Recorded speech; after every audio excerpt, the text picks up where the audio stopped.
Welcome to Rock Solid Productions, where in this video I'm going to show you how to solve the Insta-Death issue that some owners of Super Metroid have, and basically how to replace the battery in your old Super NES cartridges.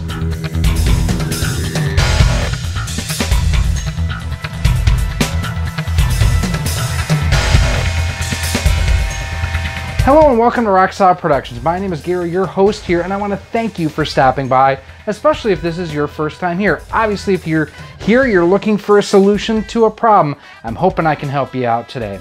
Now, if you could help me out too, I would greatly appreciate it. Go ahead and hit that subscribe button. That way, each and every time we come out with new content, it actually helps you stay in the know and know when we do have new stuff coming out, whether it's reviews, how-tos, tips and tricks, live streams, any kind of content, it'll keep you up in the know. So today we have a really interesting problem that actually one of my coworkers had. She had a copy of Super Metroid for the Super NES, and the issue that she had was she could play her game as far as the one with the save state, but she couldn't start new. Here, I'll show you what I'm talking about. Main screen, everything looks fine, right? And if you look at the screen here, you can kind of see the issue going on Samus C. Energy equals 0, 0, time equals 0, 0.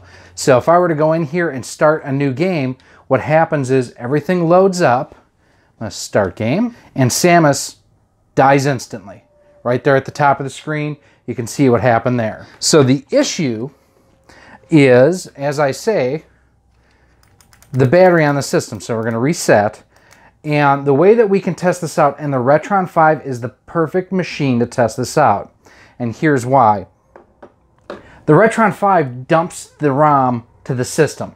You're actually not playing the cartridge once the game itself has started. You know, the reason I'm going back to this is my battery is very low on that controller. So if I go here and data clear, and I'm going to clear Samus B. Actually, I'm going to clear, Samus B. This is okay. Now, if you notice, it's changed it to no data instead of energy equals 0, 0. So now I'm going to hit A, and I'm going to go in here, exit, start a new game under that selection, and start game. Give it a moment here. Everything, as you can see, loading perfectly. That's exactly what we want to see. What's happening here is the game is essentially has corrupt data due to that battery starting to fail. So what we need to do is crack this open and install a new CR2032 battery. They're only a few dollars. You can get them on Amazon. I got the one that we're going to use here actually at Menards. So one thing I want to do beforehand though, just to be on the safe side, we're going to go home and we're going to return to main menu. I'm going to go to game menu, and I'm going to copy save to Retron. Now, this should theoretically save the data to my system here. I have found that this rarely works. I'm doing it just to try to see if it will, just in case if we do lose our save data. So to do this, like I mentioned, you're going to need a few different items. You're going to need that CR2032 button battery. You're going to need a security bit driver. You're going to need a soldering iron and some solder. And for the method that I'm going to show you here, you're also going to need like some Scotch-Brite or a Dremel tool with a sanding drum, and you're going to need a little bit of wire. So we're going to hit the workbench and we're going to get things soldered up. We're all set up and ready to rock and roll. I've got my track power soldering iron set up to 650 degrees. I do have my 6040 rosin core solder, and I've got two different thicknesses here.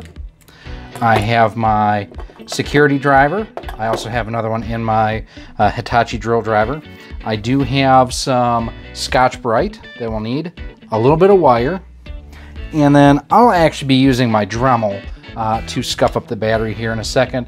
Needle nose pliers, a side cutters or a flush cutters, and a hobby knife. So before I open that up, one of the things I'm going to do is just open up the cartridge. I'll set those aside here. And what we are looking at is, we'll flip the board over. That bad boy right there is what we need to replace. Now, the reason that I have the hobby knife, what I'm going to try to do, this is basically spot welded into place. That's what those two little marks are is where it was spot welded. We're going to use the hobby knife to get under there and pop that off. Now, what I'm going to do first, though, is I've got that lead there and that lead there. This one is my negative, that one is my positive. What I'm going to do is I'm actually going to solder this battery to the underside of those tabs just to try to make sure that I save my save data. If you can see, this is very, very shiny. And that shininess also means that it's going to be hard to solder to. That's what we need either the Scotch-Brite for or the Dremel tool. Now, this is lithium, so you do want to make sure you don't go too deep into this and puncture the cell itself.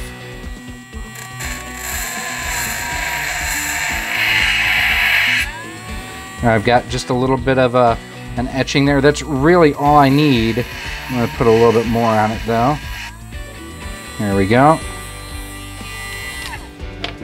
And now at this point, I can actually tin that. If you're using the Scotch-Brite, what you can do is put the battery upside down and just go like this with it. All we're trying to do here is, like I say, rough it up so that we can get a solid spot to solder to.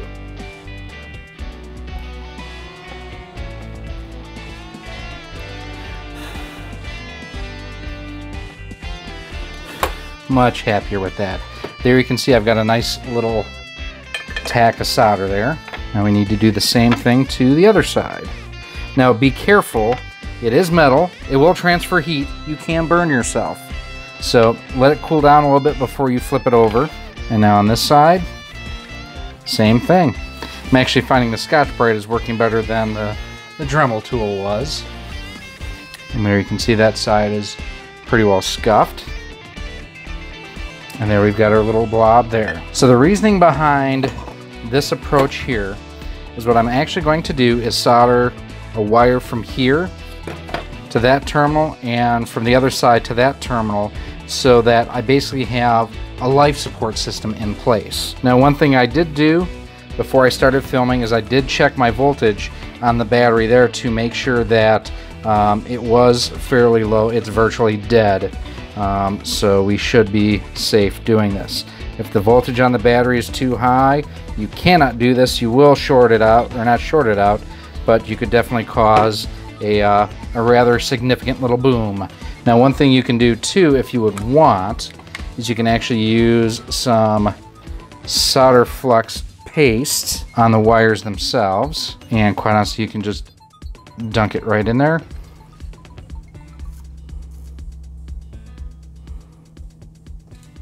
That side is tinned.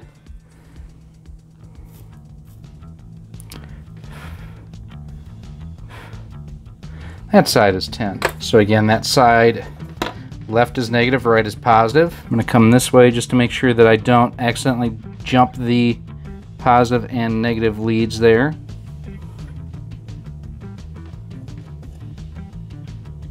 And there you can see all it took was a little tack, and that side is tacked on. And again, the whole reason behind this method is to try to maintain our save data. Now again, if you try to do this and the battery in your unit is too high, you can damage your circuit board, you can damage the game, you can have the battery go up on you. There's a lot of bad things that can happen, so you need to verify your voltage before you do this.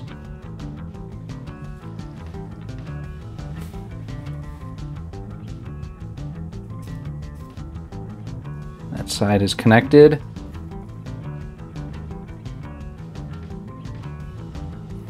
Okay, so we have our life support system in place. Now this is probably the most challenging part, at least for me, is the fact that we have to pry these tabs off without breaking this, because we'll need to reuse these bars. Just take your time here, because you can hurt yourself and damage your game. There we go, there's one. We've got one off. There we go. The top is loose. Carefully bend that back. Now the bottom one is going to be the bigger pain. Again, just take your time. You know what I'm going to do, actually? I have a vise. I'm going to bring this in here so that I can hold the cartridge at an angle so that I can get at it a little bit more easily.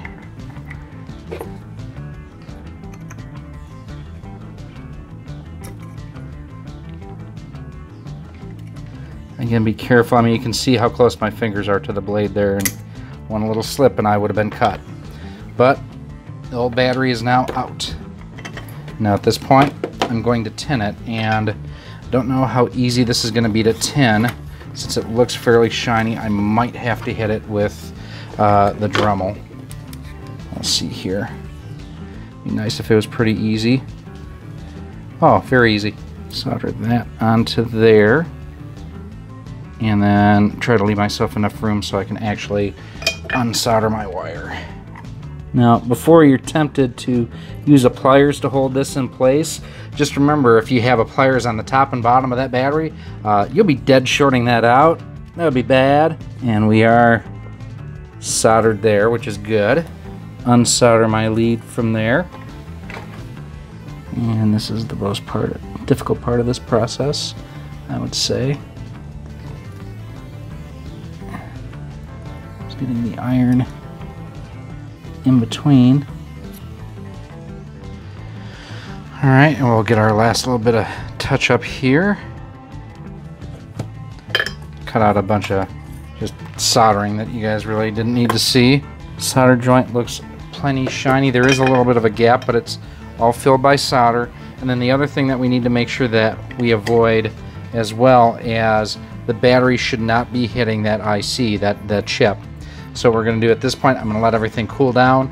We're going to put it back in the case, and we're going to test it out and see how it works. I'm not going to lie, that was a little bit more intense than I expected. I cut up probably a good 10-15 minutes of soldering just because there was so much intricate detail work that it was just me not happy with the solder job that I had. But we have the cartridge itself back together. You can see it's got the same sticker and everything on the side. We're going to test this two ways. We're going to try it in the Retron 5. I also have the Gamerstech Super HD2 here just to see if it is actually playing the save state on the cartridge or if it dumped the ROM here and that's what it's playing off of. So we're going to go first to this. Loading. Super Metroid. Fingers crossed, everyone. So we have those two, Samus B, Energy 00. So I'm going to clear B, back out of there, exit. Says just no data, which we should be okay on. So what I'm going to do, I'm going to power off the Retron 5, and I'm going to unplug the controller and plug it in the front of our Super HD2. Fingers crossed, go to Super NES. I have not cleaned this, but the fact that it was playing fine on there definitely gives me reasons for concern. Try the old one-up cards. It was set to PAL. So slight moment of panic there. I plugged this in. I got nothing coming out, as you guys saw. Tried cleaning it. Nothing was coming out. Tried a different game. Nothing was coming out. NTSC PAL switch was set to PAL. Okay. Switch it to NTSC. Still wasn't working. The problem was I was using an extension cable here on my little power brick that I have, and it wasn't able to pass the current through. So if we see here, Samus Energy 00 time and everything, so it did not save the data. That's what I was afraid of. So now at this point, what I'm going to do is data clear. I'm going to go to C. Yes. Okay. Now at this point, turn the system off, turn it back on. Theoretically, B and C should still be fine. No data. We're good there. That tells me the battery is working. Now one final test I'm going to try here. Turn this off. We're going to hook the Retron 5 back up and see if we can't transfer our save data back from the cartridge, or from the system to the cartridge. There's a lot of what ifs and hoping here. Go to game menu, copy save to cart. Are you sure you want to copy the save game to the cartridge? Yes. Okay, indicated that it copied it over, right? Pop that out. Fingers crossed. There it is, it worked. So definitely something that if you have a Retron 5, if you've got a battery going bad, you can use it to transfer your save states back. So I'm thrilled that I was able to do this. This was a lot of work, a lot of stress. I had to have a lot of things go right in my favor to make this work. So here's the thing, if your battery backup goes bad, a lot of times you're gonna lose your data altogether. Megan was lucky, it actually stored her data on here, so we can go and we can wipe out C here for her, and she'll be just fine and be able to play her Metroid going forward. And now we'll go back into here, just launch a random game on C, start game. Yes. Man, this was, I was sweating over this one, especially because this is the first time I've ever done a battery swap on a cartridge before. Thankfully, the Retron 5 actually saved my data for me and was able to back it up and restore it to the cartridge. So very cool. Great that I still have this as a tool. Have you guys ever had to do anything like this before? How did it turn out for you? Let me know down in the comments below. If you have any questions too, as always, feel free to email me at rocksolidmail@gmail.com. You can also send me a tweet over on Twitter at RockSolidStudios, or we always have the conversation going over on our Facebook page at facebook.com/RockSolidProductions. If you want to send items into the show too for us to check out, test, see if we can fix, we've got our address down below for you as well. You can also help contribute to the future of the show too by supporting us over on our Patreon page, patreon.com/rocksolid. For as little as $1 a month, you get early access to our content, exclusive content such as we are uploading the raw footage from the Missouri Game Con. At this point in time, we're uploading that just for our Patreons, and a whole lot more. Again, patreon.com/rocksolid. For $1 a month, you can help us out there. You can also help us out by picking up a t-shirt over on our Teespring store, linked below too.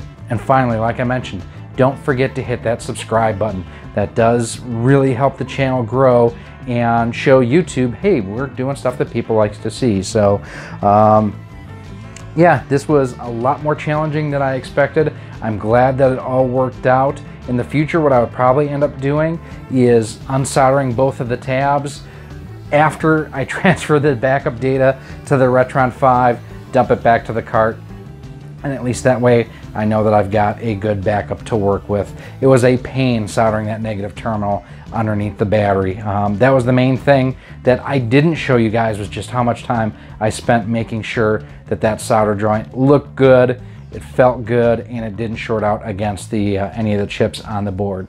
I am Gary. This has been Rock Solid Productions. Megan, you're getting your Super Metroid back. Thanks for watching. I'll see you soon.